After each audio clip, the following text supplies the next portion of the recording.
still at Denver Airport.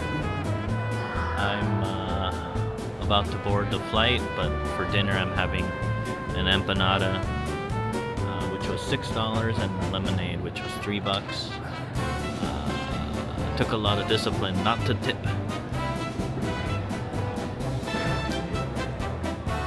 It takes some practice.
Later will come.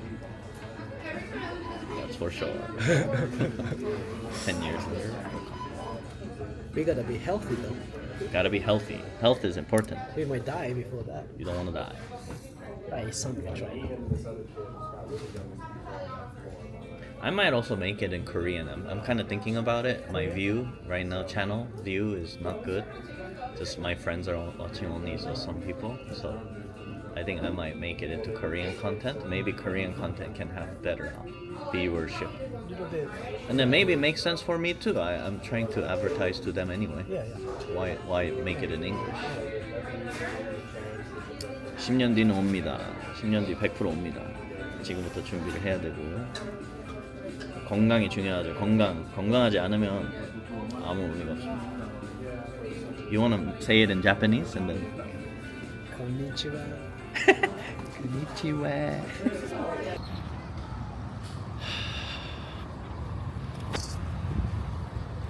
Just got done with working on the day job, making that silly report, so I'm gonna get back to the real work and try and make some progress on the house.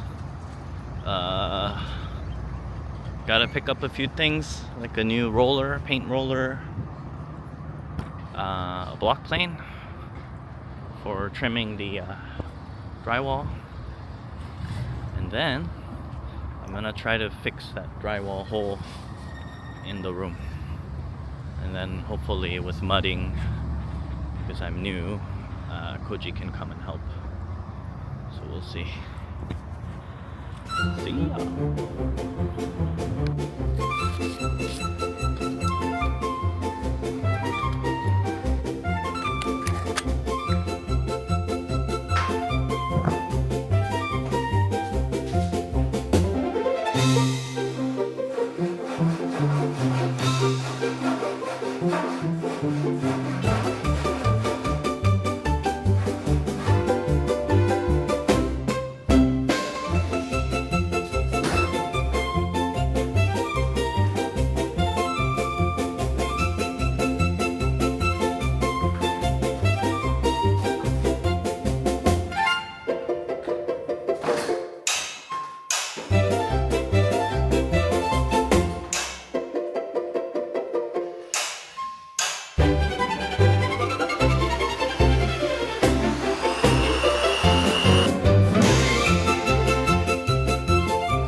I just got some cash because I'm gonna try to hire someone today, a day laborer person.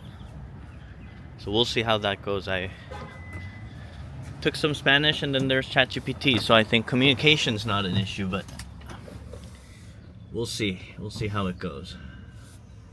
I think in order for me to scale, it's important to be able to get help, so this is step one.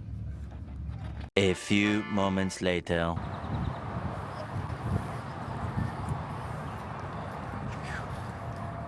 I just picked up some socks from Walmart.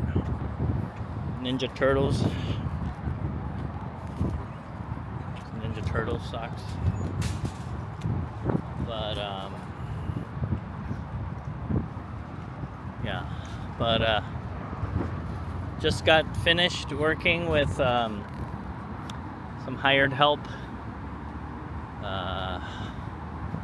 His name's Anthony. He's Nigerian. He's an older gentleman. He was very nice. He said he'd been here in Houston for about 7 years, and he said there's a lot of Nigerians in Houston. He said before coming to the US in Nigeria, he worked in an office. He worked at a warehouse. But yeah, now he's outside of Home Depot as a day laborer, and usually he says he works every other day. 1 day of work and 1 day of rest. He said majority of the work are painting and moving.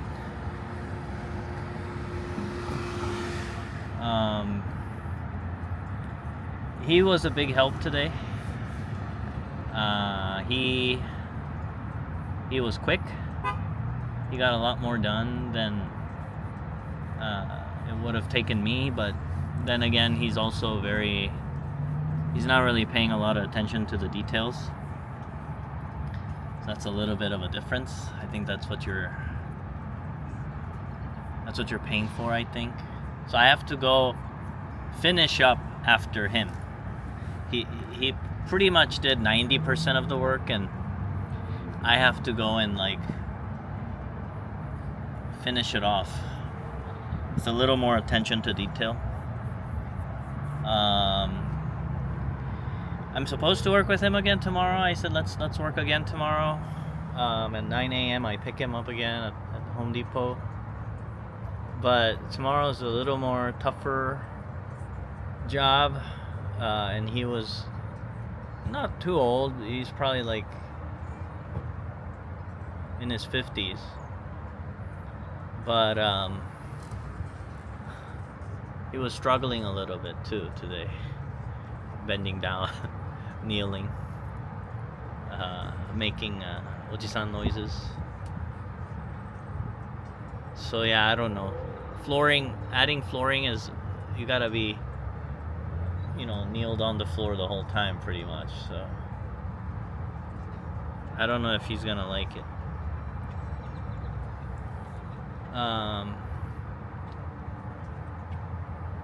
It seemed to me he didn't want to work too long of hours. He would rather settle for a little bit less, and then maybe less physical, tough work, which aligns well with me. I'm not looking for somebody who can,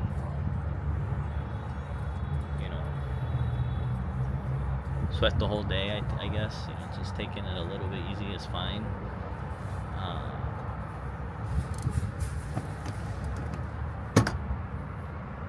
All in all, it's a good experience. It's good to have somebody and work together and then scale that way. I'll need to outsource the work. While he was doing the flooring prep for the flooring, I did a little bit of the drywall patching, which is new to me, and it took me a long time. I don't even know if I did a good job, but I'm learning. And I do think it's one of those things where the learning curve is not steep. Pretty easy to learn, I think, if you do it a little bit.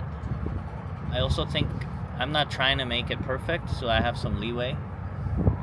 But then if I just outsource it with zero knowledge, without knowing how to do anything or the process that I'm familiar with, or like milestones or steps, in terms of how they should look, it's very difficult for me to make sure that the outsourced person is doing a good job if I don't know how to do it. So it's I think it's good for me to learn something and then outsource. So that's the approach I'm taking with fixing drywall and painting. So I'll try to learn it, and then I'll try to outsource it, make sure whoever I get help from, they don't just do a sloppy job and I wouldn't know better. So I think it's good for me to know how to do it beforehand and then outsource. But yeah, it's good that I got help from him. It's almost like I'm working in parallel, and it's you would think it's like I'm going double the speed, but I almost feel like it's 2.5 because someone's in the house and working on something. I also end up putting in a lot more effort and trying to be more mindful of the pacing instead of just dwelling on the little details and taking forever. So the balance is obviously important, but it does help when somebody's working there with you. So it's I might try to kind of adopt the system so that I'm not necessarily outsourcing all the work to a general contractor or anything like that, but instead I recruit help almost one person at a time, and then see if I can scale that way. Maybe it'll work, so I'll try it and then go from there. I'm gonna go home, clean up some stuff, take a break, and then get dinner. So that's the plan. But yeah, today's been pretty good. Today's been pretty efficient. Okay, gotta go.